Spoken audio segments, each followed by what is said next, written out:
आदाब, नमस्कार, सत श्री अकाल। एनवीएन के खास कार्यक्रम दिल्ली दर्पण में आपका स्वागत है। मैं हूं डॉक्टर मुजफ्फर गजाली। बात उनकी जिनकी कोई आवाज नहीं। और आज हम बात करेंगे कांवड़ के मसले पर। चूंकि रविवार पहला सावन का, जिससे कांवड़ शुरू होती है, और आखिरी सोमवार को कांवड़ खत्म होती है। बचपन में हम सुनते थे कि कांवड़ वो लेके जाते हैं जिनकी कोई मुराद पूरी होती है। लेकिन बाबरी मस्जिद, राम मंदिर आंदोलन के बाद इसमें अचानक से लोगों का बढ़ना जारी हो गया। एक रेला शुरू हो गया जिसने 2014 के बाद हिंसक रूप भी धारण कर लिया। क्या है इसके पीछे के कारण और क्या है इसकी पूरी कवायद, सियासत क्या है, इसी विषय पे बात करने के लिए हमारे साथ खास मेहमानों का पैनल जुड़ चुका है। आइए पहले उनसे आपका तारुफ करा दें। हमारे साथ हरिशंकर जोशी जी हैं, वरिष्ठ पत्रकार। हमारे साथ में पीयूष पंत जी हैं, वरिष्ठ पत्रकार। हमारे साथ में प्रोफेसर प्रदीप माथुर साहब हैं, जो आईएमसी में प्रोफेसर रहे और लंबे समय से पत्रकारिता कर रहे हैं। हमारे साथ एनवीएन के एडिटर डॉक्टर सलीम खान साहब हैं। पहला सवाल हरिशंकर जोशी जी आपसे है, चूंकि आपके इलाके में कांवड़ का जोर ज्यादा है और रास्ते बंद है। क्या है इसकी पूरी कवायद, क्या है इसके पीछे की सियासत? देखिए, आपने चुनाव आयोग जैसा काम कर दिया गजाली साहब। आप 3 लोगों को बड़ी स्क्रीन पर अपने दाईं तरफ लेकर आए, यानी दर्शकों के बाईं तरफ जो बड़ी स्क्रीन, और आपने डॉक्टर सलीम खान को वहीं बिठाए बिठाए बोल दिया कि ये एडिटर हैं। आपने क्या उनका मतदाता सूची से नाम उड़ा दिया या साजिश कर दी? कुछ चुनाव आयोग जैसा कुछ काम किया आपने? खैर, मैं बात शुरू करता हूं। पीयूष पंत जी और प्रोफेसर साहब, आदरणीय डॉक्टर सलीम साहब, गजाली साहब, आपका बहुत बहुत आभार। आपने मुझे मौका दिया, बुलाया। और वैसे तो बहुत कम लोग बुलाने की हिम्मत जुटा पाते हैं मुझे। कांवड़ का संबंध श्रावण मास से है, शिव उपासना से है। और मन्नत हो ये जरूरी नहीं है कि मन्नत के लिए ही कोई जाए। बहुत सारे लोग मन्नत के लिए जाते हैं, बहुत सारे मन्नत के लिए नहीं जाते। और मन्नत एक ऐसी चीज है जिसमें लोग कांवड़ लेने भी जाते हैं और दरगाह पर धागा बांधने भी जाते हैं, अजमेर शरीफ पर या फतेहपुर सीकरी में या बहुत सारी जगह ऐसी हैं। लेकिन यह आस्था का है। इसका एक उदाहरण मतलब श्रवण कुमार के रूप में भी मिलता है। पर बात यह है कि ये एक श्रद्धा का विषय है, आस्था का विषय है। जो लोग शिव उपासक हैं वो लोग हरिद्वार से या यमुनोत्री से, कुछ लोग गंगोत्री से खासतौर से, फिर नीचे ऋषिकेश से कुछ लोग लाते हैं, कुछ लोग, ज्यादातर लोग हरिद्वार से लाते हैं। और वो अपने अपने गंतव्य स्थलों पर रवाना होते हैं। श्रावण का पहला सोमवार हो ये कोई जरूरी नहीं है, उससे पहले भी जो दूर के लोग होते हैं, राजस्थान के, बिहार के या मध्य प्रदेश के, जो लोग हरिद्वार से कांवड़ लेकर पैदल चलते हैं, वो कुछ 1 महीने से चल रहे हैं। धीरे धीरे उनकी संख्या कम होती है, लेकिन ये संख्या धीरे धीरे बढ़ती चली जाएगी। और आज मेरे ख्याल 22 तारीख का जलाभिषेक है, उसके 4 दिन पहले तक, बल्कि 1 हफ्ते तक पूरा नेशनल हाईवे, एक्सप्रेस वे, ये सब चीजें बिल्कुल जाम हो जाएंगी, बंद हो जाएंगी। अभी जो कांवड़िया है चला है, वो हरिद्वार से चला है, वो वहां पर भारी भीड़ है। लेकिन बाकी जैसे जैसे ये दिन बीतेंगे, आगे वो पैदल आएंगे, तो ये भारी जनसैलाब होगा। अभी दूर दराज के कांवड़िये वहां पहुंचे और अभी से वहां पर ट्रेलर शुरू हो गया है। एक गाड़ी जो है वो बोलेरो थी, उसको नष्ट कर दिया, उसके साथ तोड़फोड़ की। एक महिला होटल चलाती थी, ढाबा, उसके ढाबे को उन्होंने बुरी तरह तहस नहस कर दिया। वो बेचारी रो रही थी, उसने अपनी मेहनत से, अपने खून पसीने से की कमाई से एक एक ईंट जोड़कर उसे खड़ा किया था और बहुत सुंदर दिखाई देता था। उसकी मैंने कुछ तस्वीरें देखी और आरोप ये था कि खाने में प्याज था। अब क्या सही है क्या गलत और ये कहना मुश्किल है, लेकिन अगर खाने में प्याज था तो आप ये उपद्रव करेंगे, आपका प्याज खा के धर्म भ्रष्ट हो जाता है। मैं एक बात जानता हूं, आहार का धर्म से कोई संबंध है नहीं। अगर आहार का धर्म से कोई संबंध होता तो पूरे दुर्गा पूजा में बंगाली ब्राह्मण जो हैं या जो बंगाली हिंदू हैं वो मछली नहीं खाते। शादी ब्याह में, शुभ कार्यों में मछली ना बने तो ये थोड़ा अच्छा नहीं माना जाता है, उसे शुभ नहीं मानते हैं। तो ये एक देखिए, धर्म एक अलग चीज है और धर्म का बवंडर, धर्म का पाखंड, ये एक अलग चीज है। अभी हम जिस दौर से गुजर रहे हैं वो हम ऐसे हिंदुत्व के दौर से गुजर रहे हैं जिसका धर्म से कोई वास्ता नहीं है। धर्म से उसका कोई लेना देना नहीं है और ये पूरा के पूरा प्रायोजित होकर मामला चल रहा है। और इसकी कांवड़ यात्रा में मैं बार बार कहता हूं कि 1987 से पहले जब मैं कांवड़ यात्रा देखता था तो इतने लोग नहीं होते थे, लेकिन 87 के दंगे के बाद कांवड़ यात्रा में बेतहाशा वृद्धि हुई। लाखों लाख रुपए की कांवड़ है, पूरे रास्ते में जलपान की, खान पान की व्यवस्था है, 56 भोग लग रहे हैं वहां पे, कांवड़ियों को उनकी सेवा हो रही है, डॉक्टर बैठे हुए हैं, डोसे बन रहे हैं और बहुत इडली बन रही है, रबड़ी बन रही है, दूध के कढ़ाई चढ़े हुए हैं, खीर बन रही है, हलवा बन रहा है। तो कुल मिलाकर निःशुल्क चल रहा है सब कांवड़ सेवा में। लेकिन ये जो इतने लाखों रुपए खर्च करके भंडारे लग रहे हैं और जो लाखों रुपए खर्च करके जिन लोगों का, जिस वर्ग के लोग कांवड़ लेकर आ रहे हैं, वो मुझे कहने में कोई गुरेज नहीं है कि उनके पास इतनी सामर्थ्य नहीं है, उनका चूल्हा मुश्किल से जलता है, बल्कि ये स्थिति हो सकती है। तो ये पैसा आता कहाँ से, ये फंडिंग आती कहाँ से है? तो बहुत प्रायोजित तरीके से एक हिंदुत्व के ज्वार को बढ़ाया जा रहा है, उसमें से कांवड़ भी एक उसका अंग है। जी, मैं आता हूँ सर आपके पास। जी, मैं आपके पास आता हूँ। पीयूष पंत जी से एक सवाल ले लेते हैं। पीयूष पंत जी, अभी कहा हरिशंकर जोशी जी ने कि ये हिंदुत्व का ज्वार बढ़ाया जा रहा है, तो आप क्या समझते हैं, क्या ये इसके पीछे पूरी एक सियासत है या ये एक धार्मिक कार्य है जो संपन्न हो रहा है? देखिए, ये धार्मिक कार्य हुआ करता था कभी, धार्मिक क्या कहिए, आस्था का एक जो है कि कार्य गतिविधि है, जो लोगों की आस्था है भोले बाबा में। और ये आस्था भी कि जो वो गंगा जल लेके आएंगे दूर दूर से अपने कंधे पे लाद के, उतना ही जो है भोले बाबा जो है उनकी जो है कामना को पूर्ण करेंगे।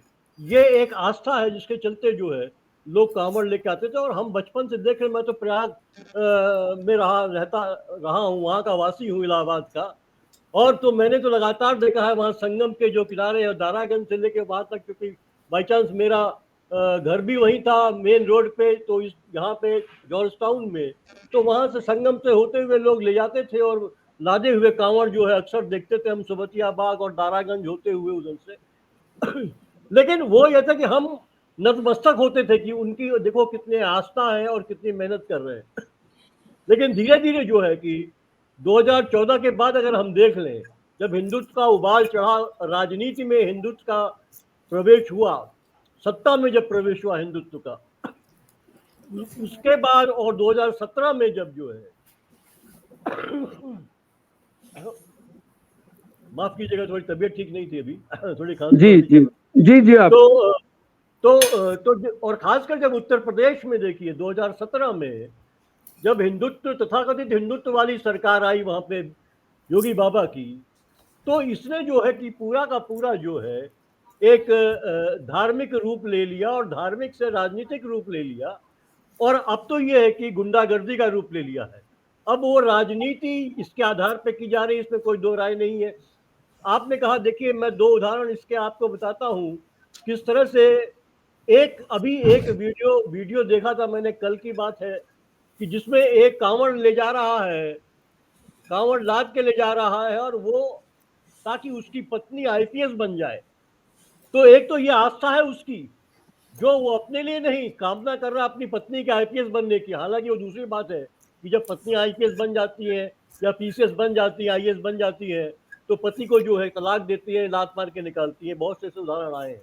लेकिन उसकी आस्था अपनी पत्नी के लिए बढ़िया चाहता है, अच्छा चाहता है जीवन में, तो वो जो उसके लिए वो उतार है। तो ये एक आस्था का विषय है, जिस तरह कांवड़ है उसके चलते। दूसरा देखिए, एक जो है कि वहीं पे हम देख रहे हैं किस तरह से एक घटना हुई कि अभी जिसकी चर्चा जो है कि अभी हरि भाई भी कर रहे थे, मुजफ्फरनगर की है शायद, हाँ वहीं जी, का मुजफ्फरनगर की मुजफ्फरनगर की जो होटल बड़ा, और वो हिंदू होटल, वैष्णव होटल था, उसमें बकायदा बाबा लिखा हुआ बालकनाथ, बाबा बाबा बालकनाथ बालकनाथ ढाबा था। ढाबा था वो। और जिस जी तरह से वहां तोड़ फोड़ की है, तो ये साफ दिखाई, और सिर्फ इसलिए कि वहां पे जो है कि आपको वो जो दूसरों के लिए परोसना था, वो थाली जो है आपके पास आ गई, और उसमें आपको दाल में एक प्याज दिखाई दे गया, तो आप इतने वायलेंट हो जाएंगे। क्या धर्म आपको हिंसक होना सिखाता है? क्या भोलेनाथ की जब आप यात्रा पे निकल रहे हैं, कुछ प्रण लेके निकल रहे हैं, तो आप क्या ये हिंसक होना, ये आपका वो आपके उस जो प्रण है आपका, जो आपकी भक्ति है, उसका बाधक नहीं बनता है क्या? उसको क्या डाइल्यूट नहीं कर देता, नष्ट नहीं कर देता? तो मेरा इशारा ये है, कहने का ये है कि अब न ये आस्था का रहा, न धर्म का रहा, राजनीति और गुंडागर्दी का हो गया। जिस तरह के लोग अब इसको बढ़ा चढ़ा के कहीं कहीं सरकारी, क्योंकि इसको खड़ा कर देते हैं सीधे सीधे, जो है नमाज अता करने को, सड़कों पे नमाज क्यों अता की जाती है, उससे कांवड़ को लेके अब खड़ा किया जाने लगा उसके बरक्स, और उस पर जो है राजनीति की जाने लगी है। तो ज्यादा से ज्यादा अब संगठन ऐसे आ गए हैं जो इस तरह के लोगों को बढ़ावा दे रहे हैं। और ज्यादातर कौन युवा है, जरा इनसे पूछिए कि एक सर्वेक्षण होना चाहिए कि जितने लोग ये कांवड़ लेके निकलते हैं, अब तो बहुत लंबी तादाद में निकलते हैं, कितने लोगों को मनोकामना पूर्ण हुई, कितने लोगों को रोजगार मिला? क्योंकि वो उसमें तो बहुत से होंगे जो चाहते होंगे कि उनको रोजगार मिल जाए, कुछ काम मिल जाए, नौकरी मिल जाए। क्या ऐसा कुछ हुआ, या एक सिर्फ एक अंध आस्था के रास्ते वो चले चले जा रहे हैं वहां पे? लेकिन जी जी, पंत साहब मैं आता हूँ आपके पास। नहीं, हमारे एक बात साथ में और मैं कह दूं, एक बात और जी कह दूं जी कि जी अगर भक्ति है आपकी तो ठीक है, लेकिन अगर आप इस तरह से वायलेंट हो रहे हैं, इस तरह से नुकसान पहुंचा रहे हैं, डीजे लगा के गाना गा रहे हैं, झूम रहे हैं, क्या कुछ नहीं कर रहे हैं आप, तो ये तो कहीं से भी जो है आपकी आस्था का प्रदर्शन नहीं करती है। और जिस भक्तिभाव के साथ आपको जाना चाहिए कांवड़ में, उसका कहीं कहीं ये प्रतीक नहीं है, उसका कहीं इजहार नहीं है ये। जी जी, हमारे साथ में आनंद तिवारी साहब, वरिष्ठ पत्रकार, जुड़ चुके हैं। आनंद तिवारी साहब, आपका स्वागत है। आनंद तिवारी साहब, मेरा आपसे ये सवाल है कि अभी मैंने एक वीडियो देखा जिसमें छोटे छोटे बच्चे जिनको स्कूल जाना चाहिए वो कच्छ लगा रहे हैं और कांवड़ लेकर आ रहे हैं। तो क्या कांवड़ का संबंध अब नशे से भी है? और क्या जो ये 56 भोग पूरे रास्ते खिलाया जा रहा है, इसका पैसा कहाँ से आ रहा है, ये इंतजाम कहाँ से हो रहा है, इसके बारे में आप क्या कहते हैं? देखिए, यह कांवड़ में भी इसको दो भागों में बांट सकते हैं। एक तो आस्था से भी जुड़ा हुआ है, और आज की तारीख में ये कांवड़ उद्योग भी बन चुका है। कांवड़ राजनीति से भी सीधे जुड़ गया है। तो ये जो आस्था वाला मामला है तो अपनी जगह अपना ठीक है कि आस्थावान लोग हैं, और उसमें भी कांवड़ कई तरह के उसमें कांवड़ आरती होते हैं। कुछ तो वो सीधे डाक बम एक बोला जाता है, एक बोला जाता है कि अपने एक वो जहाँ से जल उठाते हैं और वहाँ के बीच में कहीं विश्राम नहीं करते हैं और सीधे दौड़ते हुए जाते हैं, और कुछ साधन सुविधा के साथ जाते हैं, अपनी गाड़ी लेके जाते हैं, बाजा लगा के जाते हैं, और बाबा भोलेनाथ के नाम पर अपना नशा भी करते हैं। तो इसमें कई उद्योग जुड़ गया है। तो एक तो कांवड़ उद्योग इसको हम कहेंगे पूरा, और इसमें पूरा का पूरा नशा उद्योग इसमें पूरा इन्वॉल्व हो जाता है। उसका बहुत बड़ा बाजार है नशा उद्योग का, इसमें बहुत बड़ा बाजार हो, भांग, चरस, गांजा, दारू सब इसमें लग जाता है। तो फंडिंग तो इसकी और इसमें इसकी व्यवस्था भी एक तो आस्थावान लोग करते हैं, और एक व्यवस्था ऐसे उद्योगपति लोग, ये जो नशे के उद्योग लोग हैं, और उसमें खास करके इनका लक्ष्य होता है कि यह जो युवा है, जो बेरोजगार युवा है, जो हताश है, जो अवसादग्रस्त है, तो उसको 1 महीने के लिए लगभग रोजगार मिल जाता है, फ्री में खाना मिला, फ्री में इंटरटेनमेंट हो रहा है, माने उनका आस्था से उनको कोई मतलब नहीं है उनको। और बहुत जगह तो ये जब राजनीति में अपना इन्वॉल्व हो जाती है, तो ये कुछ संगठन लोग हैं, और अब वो संगठन किसके होते हैं उसको सब लोग जानते हैं, जो कि हजारों हाथ जिनके होते हैं, तो तरह तरह की समितियां बना करके वो वहां से बाकायदे उनको प्रेरित करके, इकट्ठा करके, गांव का गांव इकट्ठा करके वहां की युवाओं को बाकायदे भेजा जाता है। और उनका पर्पज यही होता है कि जो आदमी एक बार कांवड़ लेके आ गया और उसका भगवा और ये गेरुआ पटका पहन के आ जाता है, तो वो कहीं न कहीं से एक संगठन विशेष से जुड़ जाता है, और आने वाले दिनों में वो उस संगठन का कार्यकर्ता हो जाता है, या उस राजनीतिक दल का कार्यकर्ता हो जाता है। तो राजनीति में आज की तारीख में सबसे बड़ी वो चीज है कि एक विचार शून्यता आ गई है, तो कोई संगठन बनाता है, लोग जुड़ेंगे कैसे? तो जोड़ने के लिए तरह तरह के हथकंडे अख्तियार किए जाते हैं। उसमें यह जो कांवड़ है, कांवड़ उसमें एक सबसे बड़ा हथियार है, और उसमें खास करके नौजवानों को और ऐसे नौजवानों को ये जो ये बेरोजगार नौजवान हैं, और इसमें एक चीज और देखेंगे कि कांवड़ यात्रा अमूमन जो नीचे सबरेस्ट क्लास के लोग होते हैं, ये अपना जातियां हैं, उन्हीं के बच्चों को आप ज्यादा देखेंगे। कोई उसमें से ये एक कारपोरेट घराने का कोई बच्चा आपको कांवड़ लेकर के ढोते नहीं दिखाई पड़ेगा, दर्शन करते भी नहीं दिखाई पड़ेगा। वो लोग तो अगर जाते भी हैं तो वीआईपी व्यवस्था के तहत अपना जाएंगे, सट से दर्शन करके अपना निकल आएंगे, उनका किसी आस्था से उससे मतलब नहीं है। तो कुल जोड़ हटा करके यह जो है, ये सारा का सारा मामला राजनीति प्रेरित भी है, उद्योग प्रेरित भी है, धंधा प्रेरित भी है। तो कुल मिलाकर के जो गड्ढम गड्ढ मामला बनता है, उसमें यह होता है कि ये जो अवसादग्रस्त युवा है, इसको बिगाड़ने का काम ये लोग कर रहे हैं, और इनको जबरदस्ती अपने तरफ से अपना कार्यकर्ता बनाने की मुहिम चलती है। तो और उसमें भी जब सत्ता का संरक्षण मिल जाता है, तो उनको ऐसा लगता है कि हम तो घर में बैठ करके लाते खा रहे हैं, बेइज्जत हो रहे हैं, अपना कम से कम 1 महीना पूरा सत्ता का सुख लेते हैं, फूल माला अपना उनके ऊपर बरसाई जाती है। और तमाम जगह श्रद्धालु लोग भी इसमें हैं, उनका बाकायदे पैर छुआया जाता है। अब उनको ये वो जिस तरीके का खाना चाहते हैं उस तरीके का उनको आहार विहार भी उनको दिया जाता है। तो हर स्तर से ये माने एक तरीके से बहुआयामी है ये जी। माथुर साहब हमारे साथ हैं। प्रोफेसर माथुर साहब, ये सवाल आस्था का आ रहा है, इसमें भक्ति है, भक्ति में लीन है आदमी, लेकिन ये कहाँ तक उचित है कि अगर कहीं कोई ठोकर लग गई, कोई टकरा गया, कोई गलती से छू गया, तो उसको मारना शुरू कर दिया, गाड़ी तोड़ दी, कपड़े फाड़ दिए, ये कहाँ तक उचित है?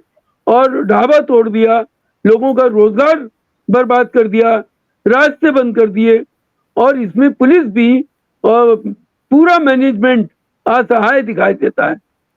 ये कितना उचित है? देखिए, ऐसा है कि पहले तो जो जोशी जी ने कहा, ये बात बहुत अहम है कि हिंदू धर्म का खान पान से कोई संबंध नहीं है। ये बेकार की बात है कि आप प्याज मत खाइए, मीट मत खाइए, ये सही बिल्कुल बेवकूफ़ी की बात है। जो काठमांडू का जो पशुपतिनाथ मंदिर है, सबको पता है, वहां पर जो है क्या कहते हैं, ये बलि दी जाती है। हम लोगों के परिवार में जो पुरानी जमाने में जब अभी भी जब ये अष्टमी की पूजा होती है, तो उसमें मीट का ढोगा रखा जाता है प्रसाद के रूप में। और सुनते हैं कि पुराने जमाने में, बाबा जी वगैरह के जमाने में, अष्टमी के दिन पूरा वो बकरा ज़िबह किया जाता था, और उसका मीट जो है वो देवी जी को चढ़ाया जाता था। ये बात है। ये साईं बाबा हैं, जिनके कि लाखों करोड़ डिवोटी है देश में, वो मीट खाते थे। तो एक तो खाने का जो है हिंदू धर्म से कहीं दूर दूर का संबंध नहीं है।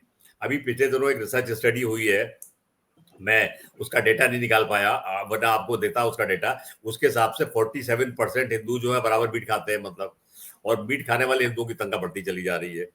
अगर ये ढाबों पे अटैक करने वाले कावड़ हैं, अगर आप मान लीजिए इनको पकड़ लें और इनके साथ बात करें, तो मैं आपको दावे से कह सकता हूँ कि इसमें 90% लोग जो है आपको मीट खाने वाले मिलेंगे। मैं लखनऊ के तमाम ऐसे बीजेपी के नेताओं को जानता था, अब तो खैर नहीं रहता मैं लखनऊ में पर्सनली, जो दिन रात जो है बातें करते थे इस तरह की, और रात को जो है चुपचाप जो है क्या कहना चाहिए कबाब मंगा के खाते थे। और इन नेताओं में जो सबसे बड़ा नाम है उसे आपको सबको पता होगा, अटल बिहारी वाजपेयी का है। वो चक्कर में रहते थे कि सब पार्टी वर्कर चले जाए, सब हो जाए, तो उसके बाद फिर कुछ खास दोस्तों के साथ बैठ के वहां से कबाब आते थे बिना बात से, वो खाते थे। मतलब ये तो एक तो खान पान का कोई धर्म संबंध नहीं है, एक बात तो ये है। जहां तक दूसरी बात आई आपने कही, जैसा ये बिल्कुल पुष्पत जी भी वो सही कह रहे थे, ये कावड़ वगैरह का जो है मामला थोड़े दिनों से शुरू हुआ है, जबकि राजनीति का उभार जो है देश में बढ़ा है, वो सब बातें हुई हैं। मुझे नहीं याद पड़ता कि आज से 15-20 साल पहले तक कावड़ या वो छठ पूजा इतनी बड़ी चीज हो गई है उसका होता है। तो आजकल हम लोग धर्म के उन्माद में है, मतलब पूरी तरह से धर्म की बात हो रही है, सब हो रहा है, और भारत बड़ी तेजी से मतलब धर्म की बातें करने लगा है। मतलब ये अब सवाल ये है कि जब इसमें आप जाते हैं तो धर्म दो तरह का होता है। एक तो ऐसा होता है जो कि आपको एक आत्मसंतोष देता है, आध्यात्मिक शक्ति देता है, आपको एक अच्छा आदमी बनाता है। एक ये सब दिखावे का होता है, मतलब आपने कुछ किया और सब हो गए, मतलब ये है। मशहूर शायर अल्लामा इकबाल की एक बहुत बड़ी गजल है, उसका एक शेर है, तो वो ये कहते हैं, वो जो कि सब पे लागू होता है, उसमें ये है कि ये सर जो सजदा हुआ कभी तो जमीन से आने लगी सदा, तेरा दिल तो है सनमाशना, तुझे क्या मिलेगा नमाज में। क्योंकि ये कहा जाता है कि जो एक असली मुस्लिम है उसको कोई भी इस तरह का किसी आदमी में या उसमें कोई इस तरह की आस्था नहीं होनी चाहिए। He should be above all that thing. वही आपको हर एक धर्म सिखाता है कि भाई आपको अटैचमेंट किसी तरह का नहीं होना चाहिए, सब है ये। तो अगर आप धर्म का वास्तविक रूप में जाते हैं तब आपको जो है क्या कहना चाहिए, बड़े आध्यात्मिक मूल्य समझ में आते हैं। मतलब लेकिन ये धर्म के लोग थोड़ी हैं जो धर्म के नाम पे, जैसा तिवारी जी का गुंडागर्दी करने वाले लोग हैं ये, तो इनको इनका धर्म से कोई मामला थोड़ी है। मतलब अब ये है कि क्योंकि बेरोजगारी है, ये है देश में नौकरी नहीं मिल रही है, तो इनको थोड़ा इनकी संख्या बढ़ रही है, मतलब ये सब हो रहा है। अब समस्या जो है वो ये है कि अगर आप दुनिया का इतिहास देखें तो जब भी किसी हुक्मरान ने किसी एक्सट्रीमिस्ट आइडियोलॉजी को आगे बढ़ाया है तो बढ़ा तो दिया उसने, उसको वापस नहीं ले पाया है वो। और इस वक्त गवर्नमेंट अगर चाहे भी कि इसको वापस लिया जाए या इन लोगों को इस तरह की गुंडागर्दी ना करनी जाए तो गवर्नमेंट के बस का नहीं है, क्योंकि ये लोग हाथ से बाहर निकल गए और निकल रहे हैं। मतलब ये सब है, बड़ी वैसी सिचुएशन खराब आने वाली है। तो जब तक ये गवर्नमेंट है, ये सेटअप है, चाहे एक इंजन की हो चाहे दो इंजन की हो, तब तक ये लोग जो है इनको एक तरह की आप समझिए ये फीलिंग है कि इनको खुली छूट है, जो चाहे करें। मतलब ये सारी बात है। अब आप ये बताइए कि नेशनल हाईवे का को ब्लॉक करना कहा कि वो है, आप पूरा कंट्री का ट्रांसपोर्ट सिस्टम गड़बड़ कर रहे हैं, कुछ कर रहे हैं। मतलब ये डेवलपमेंट कंट्री का है, वो नहीं है। जैसा आप सब लोग जानते हैं, अगर ये जो इसमें जो तमाम खर्चा हो रहा है, अगर इतने खर्चे का 10% भी अगर मान लीजिए आप लगा दें गरीबों के लिए मकान बनवाने में, उनकी शिक्षा में, उनको उनके लिए रोजगार मुहैया करने में, तो देश भला हो जाएगा। मतलब लेकिन जैसा हम लोग सब जानते हैं, सारी चीजें जो हैं इसलिए प्रेरित की जा रही हैं कि धार्मिक उन्माद हो और एक पार्टी विशेष को चुनाव में सपोर्ट मिले, जिसे दोबारा सत्ता में आए। दोबारा सत्ता में क्या करेंगे तो वही जानते हैं। मतलब और भी कुछ करना है। तो सारा जो मामला है, इसको जो कांवड़ यात्रा को जो प्रोत्साहन मिल रहा है, जो बड़ी बड़ी बातें हो रही है, अखबार में चल रहा है, ये सरकार का बहुत बड़ा अचीवमेंट माना जा रहा है कि साहब आप जो है आपने कांवड़ को की जाने की बड़ी व्यवस्था कर दी। अरे आप देश में शिक्षा की व्यवस्था करिए, नौकरी की व्यवस्था करिए, उद्योग लाइए, धंधे लाइए, तो आपकी वो है सफलता है और आपके लिए श्रेय पाने की बात है, क्रेडिट की बात है। आपने कांवड़ की यात्रा का बड़ा सफल कर दिया, उसको इंतजाम कर दिया। मतलब तो पूरी हमारी प्रायोरिटीज लॉपसाइडेड हो गई है। मतलब ये बात है। तो मैं समझता हूँ कि ये वाली सारी चीजें इसके लिए जब तक हमें बड़ा साइंटिफिक नहीं लेते हैं तब तक जो है ये बात नहीं हो सकती है। और इसके लिए हमको एक बहुत सोच समझ करके we will have to take a very scientific view in our nation's interest. जी हरिशंकर जी, आपसे मेरा ये सवाल है कि जो रास्तों पर इतने बड़े लेवल पे खाने पीने का इंतजाम किया जाता है, इसका पूरा अरेंजमेंट कहाँ से होता है, ये पूरा सिस्टम चलता कैसे है, क्योंकि आप उसी इलाके से ताल्लुक रखते हैं। नहीं नहीं, इलाके से नहीं, मैं पूरे हिंदुस्तान का हूँ। और जी देखिए ऐसा है कि आप कई बार जाते हैं कुछ धार्मिक स्थलों पर, तो वहां लिखा हुआ होता है कि ये जो चबूतरा है या ये जो प्रांगण है, आंगन है, या ये जो कमरा है, ये डॉक्टर सलीम खान के गुप्त दान से बनवाया गया। तो नाम भी आ जाता है और गुप्त दान भी लिखा हुआ होता है। तो होता तो गुप्त दान से है, लेकिन पता चल जाता है दाएं बाएं से कि ये गुप्त दान जो है वो कहाँ से आता है। बड़े सिस्टमेटिक जी तरीके से इसकी फंडिंग होती है, जी और ये ऐसा आसान काम नहीं है। इसको अगर आप बारीकी में जाकर देखेंगे तो इसमें लाखों रुपए की चंदा इसके संचालक जो होते हैं वो इकट्ठा करते हैं। अब चंदा देना तो आप देखिए कि आज तक चुनावी बॉन्ड का पता नहीं चला, तो आप कांवड़ का पैसा कहाँ से आता है इसका पता कैसे लगाएंगे? तो पता चल भी जाएगा तो आप करेंगे क्या? बात साफ है कि वो बहुत सिस्टमेटिक तरीके से संगठन जो है, खासतौर से भारतीय जनता पार्टी और उसके जो दूसरे संगठन है, संघ और दूसरे संगठन है, वो उस तरीके से उनसे जुड़े हुए लोग इसकी मदद करते हैं और काफी मदद करते हैं। कुछ धार्मिक लोग भी हैं जो आस्थावान है, वो भी मदद कर देते हैं। तो ये इस तरीके से चलता है। और इसमें मैं एक व्यक्ति को जानता हूं जो चलाता है, उसके मकान की हर बार एक मंजिल चढ़ जाती है। कांवड़ जब आती है, उसका लंगर लगता है, उसके बाद उसका मकान जो है उसमें टाइल लग जाती है, एक मंजिल और चढ़ जाती है। तो ये मैं मतलब 3-4 सालों से देख रहा हूँ कि उसके बाद ही ऐसा क्यों होता है। अब ये हालांकि आस्था की बात है। बहुत सारे लोग मुझे अभी कहने लगेंगे कि ये तो नास्तिक है, ये तो मौलाना है, और कई बार मैं चेक भी करा चुका हूँ कि भाई देख लो मैं साबुत हूँ। हाँ, कई बार मेरे दाढ़ी हुआ करती थी तो मैंने कांवड़ मार्ग पर ही चेक कराया।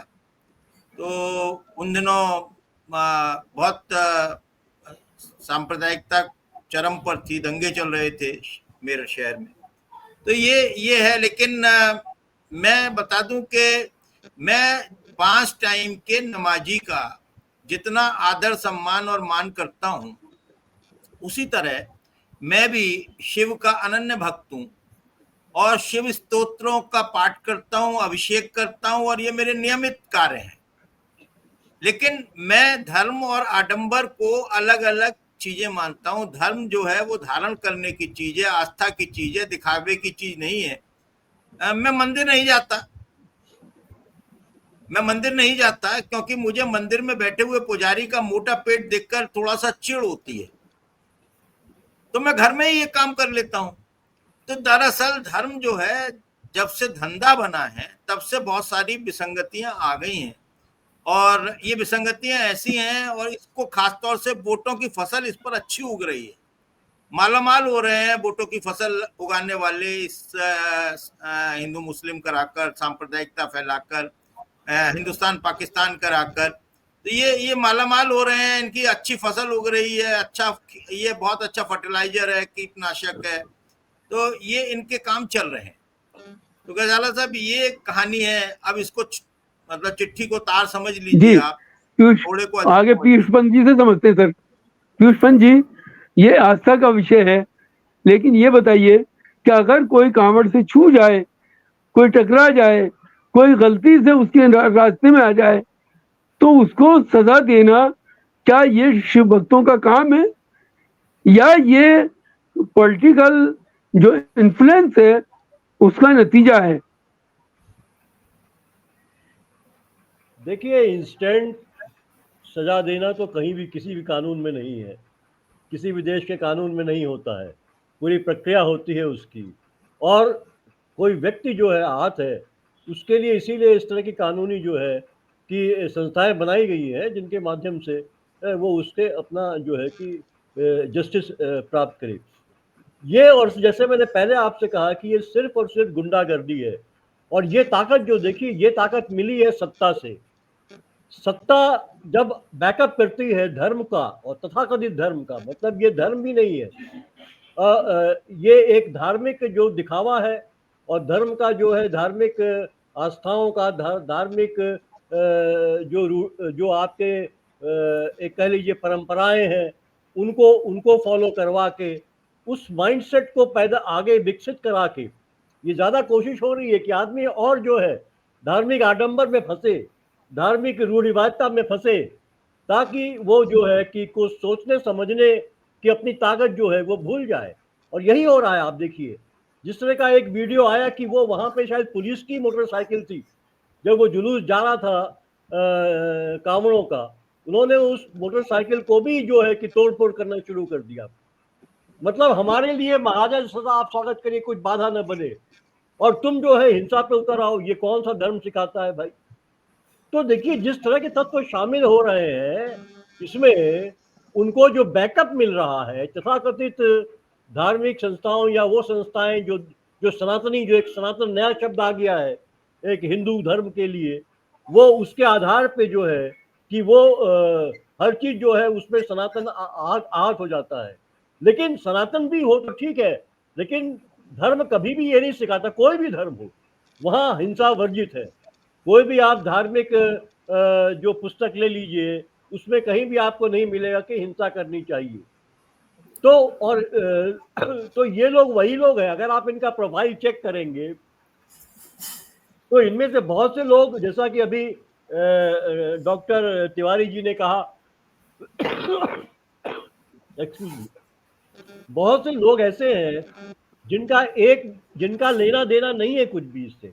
उनके लिए चूंकि अब ये होने लगा कि वो संस्थाएं हैं। देखिए, आपने हरि भाई से पूछा था कि वो फंडिंग कहाँ से होती है, उन्होंने आपको उसका जवाब दिया घुमा फिरा के। और इसमें देखिए बहुत सी संस्थाएं इन्वॉल्व होती हैं वो अपने स्तर पे, क्योंकि इसका राजनीतिक फायदा भी मिलता है। कांवड़ आप करवा रहे हैं, चूंकि राज्य तो स्पॉन्सर्ड जो है कि अब जो है फूल की वर्षा होती है, वो सरकारें अपने को बहुत सफल मानती है, धन्य मानती है, जो है कि फूल गिरवाती है इनके ऊपर। करोड़ों रुपए कहिए खर्चा होते हैं उस पर। कुछ तो राज्य के कोष से होते हैं, कुछ इस तरह की संस्थाएं होती हैं जो वॉलंटरी संस्थाएं हैं, जिनका एक पॉलिटिकल एफिलिएशन होता है इनडायरेक्ट, और वो जो है कि तमाम ठेके लेती रहती है, तमाम जो है मंत्रालय के काम अपने हिस्से में लेती है। तमाम एनजीओ है जो सरकार की फंडिंग ले रहे हैं, वो तमाम इस तरह के काम करते हैं। उनको उसमें जो है नंबर उनका बढ़ता रहता है इसमें, और दूसरे काम उनको सरकार से मिलते हैं। तो इस तरह की बहुत से संगठन है। कुछ लोग हैं वॉलंटरली जो है दुकानें खोलते हैं ताकि उनका नोटिस लिया जाए, वो लोग मदद करते हैं, कैंप लगाते हैं बीच। लेकिन हमने देखा था शुरुआत के समय में फिर भी एक डिसिप्लिन वे में ये कांवड़ यात्रा होती थी। लेकिन धीरे धीरे अब इसका चरित्र जो बिल्कुल हिंसक होता चला जा रहा है। और हिंसक तब होता है जब उन्हें, एक तो किस तरह के लोग उसमें शामिल है, दूसरा उनके पीछे बैकअप कौन सा है। जब उनको ये लगता है कि हमारा कोई कुछ नहीं बिगाड़ सकता, तो वो जो है कि हिंसक हो जाते हैं और तुरंत तोड़ फोड़ मचा देते हैं। जो कि मुझे लगता है कहीं ना कहीं अब जिस तरह से मुजफ्फरनगर की घटना हुई है, वो धीरे धीरे जो है इन्होंने इसको एक प्रोजेक्शन देते हैं मुसलमान वर्सेस हिंदू, हिंदू की आस्था और मुसलमान। तो ये हिंदुओं पे भारी पड़ने जा रहा है। अब सिर्फ सवाल ये कि मुसलमानों के दुकान बंद करने, इस कांवड़ के रास्ते पे सामान न बेचने, दुकानें बंद रखने पता की सीमित नहीं रह गया है। अब सीधे सीधे इनकी हिंसा के शिकार वो हिंदू भी हो रहे हैं जो अपना ढाबा चलाते हैं। तो अब धीरे धीरे जो है ये मुझे लगता है राजनीतिक रूप से भी भारी पड़ने जा रहा है ये भारतीय जनता पार्टी की। जी आनंद तिवारी साहब, अभी पीयूष पंत जी ने बहुत डिटेल में बताया।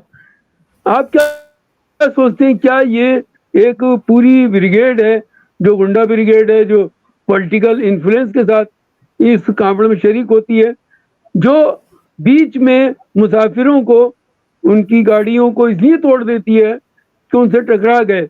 अब ये तो कोई चेक नहीं करता कि वो टकराए या नहीं टकराए, लेकिन उनका आतंक 2014 के बाद हम देख रहे हैं कि हर साल बढ़ता जा रहा है। इस तरह की घटनाएं बढ़ती जा रही हैं। पहले मुसलमानों की गाड़ियां तोड़ी जाती थी, मुसलमानों को तंग किया जाता था, अब घर में भी आग लगने लगी है। तो क्या मामला है ये, आप क्या सोचते हैं? ये सारा मामला नशा का है। वो नशा सब तरह तरह का नशा होता है और सबसे बड़ा नशा तो सत्ता का नशा होता है। फिलहाल जब से सत्ता का नशा चढ़ा है, सत्ता मद जिसे कहते हैं, जब से ये इसमें इन्वॉल्व हुआ है, तब से आप देखेंगे कि इसकी संख्या, इसकी मात्रा ज़्यादा हो गई है। इनके लिए विशेष व्यवस्था कर दी जाती है, पूरी सड़क पर एक लेन पूरी खाली कर दी जाती है, सारी प्रशासनिक व्यवस्था लग जाती है, पुलिस लग जाती है, उनके ऊपर फूलों की वर्षा होती है, सब होती है।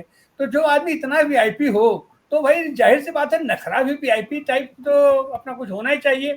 तो अच्छा, उसमें भी कुछ लोग ये होते हैं कि अपने आप को शो करने के लिए, दिखाने के लिए उनको लगता है कि आने वाले दिनों में वो राजनीतिक रूप से भी हमको इसका लाभ मिल सकता है, तो लोग हमको जाने। तो कुछ तो लोग जो इसी पर्पज से लाए जाते हैं, तो उनको अपना महत्व भी तो स्पष्ट करना होता है कि लोग जाने कि मैं भी कांवड़ यात्रा में शामिल था। और फल ये होता है कि वो ऐसी कुछ न कुछ पटांग हरकतें करते हैं। अब ये सामान्य तरीके से अगर कोई आएगा तो उसको तो जनता नोटिस नहीं लेगी, उसको तो लोग नोटिस नहीं लेंगे, लेकिन अगर कुछ ऐसी घटनाएं हो जाती हैं जो असामान्य तरीके की हों, तो जाहिर सी बात तो चर्चा में आ जाते हैं। तो उनका चर्चा हमें नहीं समझ में आता है, लेकिन जो संगठन उनके साथ इन्वॉल्व होता है, जो लोग उनके साथ इन्वॉल्व होते हैं, वो उनको नोटिस लेते हैं और खट से उनकी हाइट बढ़ जाती है, ऊपर आ जाते हैं वो। तो आने वाले, तो ये सारी चीजें। अच्छा, अब रहा इनकी फंडिंग की बात, तो फंडिंग देखिए, जैसे आपके यहाँ निकलता है जकात, निकलता है क्या क्या निकलता है, हमारे यहाँ भी एक धर्मार्थ खाता होता है। जी आप जिस दुकान पर भी जाइए, बनिया की दुकान पर एक डब्बा अलग से रखा रहता है। तो जो आदमी जो ग्राहक वहां जाता है, तो ग्राहक ही उस डब्बे में पैसा डालता है, धर्मार्थ का पैसा। तो वो धर्मार्थ का पैसा वो एक तरीके से धर्म के काम में ही उसको लगाया जाता है। तो ऐसे पैसे जो आते हैं वो इन्हीं सारी चीजों में उसका उपयोग होता है। और ऐसे भीड़ भाड़ में राजनीतिक लोग भी अपना चेहरा दिखाने की कोशिश करते हैं, तो राजनीतिक लोग भी उसको संरक्षित करते हैं, उसको संरक्षण देते हैं। ये जितने धन पशु लोग हैं वो लोग भी उसको संरक्षण देते हैं। और खास करके आज इस धंधे का भी कारपोरेटीकरण हो गया है, तो बाकायदे ये उद्योग है, उसमें पूरा का पूरा नशा उद्योग इन्वॉल्व हो जाता है। वो उसमें एक कारपोरेट का पूरा पूरा उद्योग उसमें चलता है। अपना कांवड़ उद्योग हो गया है, अपना ये बनाना है, डब्बा बनाना है, बागी बनाना है, ये बनाना है, भोजन बनाना है। तो एक बहुत बड़ा इसमें बजट इन्वॉल्व होता है, करता है। और जाहिर सी बात है, जहां इतना बड़ा बजट होगा, जहां इतना बड़ा संगठन लोग इन्वॉल्व होंगे, सांगठनिक लोग इन्वॉल्व होंगे, राजनीतिक लोग इन्वॉल्व हो जाएंगे, और राजनीति को कलुषित करने वाले लोग इन्वॉल्व हो जाएंगे, तो सबका इंटरेस्ट वहां टकराता है। और ऐसी हालत में वहां पर ऐसे टकराव भी हो जाया करते हैं, ऐसे होते हैं। तो ये सब तो आज की तारीख में तो सब नॉर्मल जैसा हो गया है, होता है। ये वर्चस्व की भी लड़ाई होती सत्ता में। मैं अपने वर्चस्व स्थापित करने के लिए, अपने आप को शो करने के लिए कि नहीं नहीं मैं कांवड़ लेकर के गया, हम वहां भिड़ गए, हम वहां मार दिए, हम वहां पटक दिए। तो आने वाले दिनों में अपनी प्रोफाइल भी तो बनानी होती है, जो उसमें अपना बेरोजगार युवा गया है या अपना जो लोग गए हैं, तो उनका प्रोफाइल भी इससे बनता है। तो ये सब जो होना है, ये सब माथुर साहब, आपकी आखिरी टिप्पणी कि इस पूरे धंधे में क्या धंधा इन्वॉल्व है या ये सिर्फ आस्था तक सीमित है, और रास्ते बंद करना कहाँ तक उचित है? नहीं, देखिए, रास्ते बंद करना तो बिल्कुल गलत है, तो इलीगल है पूरी तरह से। और मैं समझता हूँ इसके बारे में तो सुप्रीम कोर्ट को संज्ञान लेना चाहिए और वो करना चाहिए, क्योंकि रास्ते तो आप चीजें बंद ही नहीं कर सकते। अगर मान लीजिए कोई और संगठन कोई अगर वो करे सब है, तो आप पूरी तरह से फोर्सफुल करा सकते हैं, तो रास्ते तो नहीं करने चाहिए। लेकिन अगर ये है कि नहीं है, तो आप कांवड़ के लिए अलग रूट बनाइए, वो सब कुछ क्लियर कराइए, लेकिन हाईवे तो आप किसी हालत में नहीं बंद कर सकते, कहीं नहीं होता इस तरह का मामला, ये बात है। और जहां तक आस्था का सवाल है, तो बात हो चुकी है अभी तक कि ये लोग जो है, इनको आस्था की बात थोड़ी है। ये लोग आस्था का मतलब ये थोड़ी है कि आप कोई भी बेवकूफी की बात कर रहे हो क्या कि आपकी आस्था इसलिए कर रहे हैं। मतलब आस्था तो बहुत अच्छा शब्द है, बहुत प्यारा शब्द है। मतलब ये वो बताता है कि आप जो है एक तरह का ध्यान मनन करके सीधा भगवान के साथ जुड़ रहे हैं, सुपर पावर के साथ जुड़ रहे हैं। तो आस्था शब्द को प्लीज जो उसको बदनाम मत करिए कह करके आस्था आस्था है, कोई आस्था नहीं है इनकी बात। इनके पास सिर्फ एक हुड़दंग है, एक गुंडागर्दी है, एक जोश है, एक लोगों ने बता दिया है कि तुम्हें ये करना चाहिए, वो है। आस्था का है वाका है इनकी, आस्था तो बड़ा प्यारा शब्द है और बहुत ही अच्छा शब्द है, तो कोई आस्था वास्ता की बात जी। नहीं है। ये बात बिल्कुल सही है। जैसे अभी पंत साहब ने कही कि इनको सत्ता का, इनको जो है वरद हस्ते इनके पास, जब सत्ता नहीं रहेगी आप देखिएगा ये सब जो है लोग दुबक जाएंगे जाकर के अपने अंगुलों में। अभी सत्ता का सुख भोग रहे हैं, आराम से खा रहे हैं, पी रहे हैं, मस्त हो रहे हैं, जो चाहे कुछ करें, कोई कुछ कहने वाला नहीं है, आपको पूरा जो है दिक्कत ही नहीं है, मतलब तो क्या कहा जाए। तो ये मैं समझता हूँ कि ये जो है एक एबरेशन है, जिसको क्या कहा जाए, ये जैसे राजनीतिक देश की राजनीति ठीक होगी तो वैसे एबरेशन भी ठीक होगा। जी, हमारे साथ में एनवीएन के एडिटर डॉक्टर सलीम खान साहब हैं। सलीम साहब, आपकी आखिरी टिप्पणी।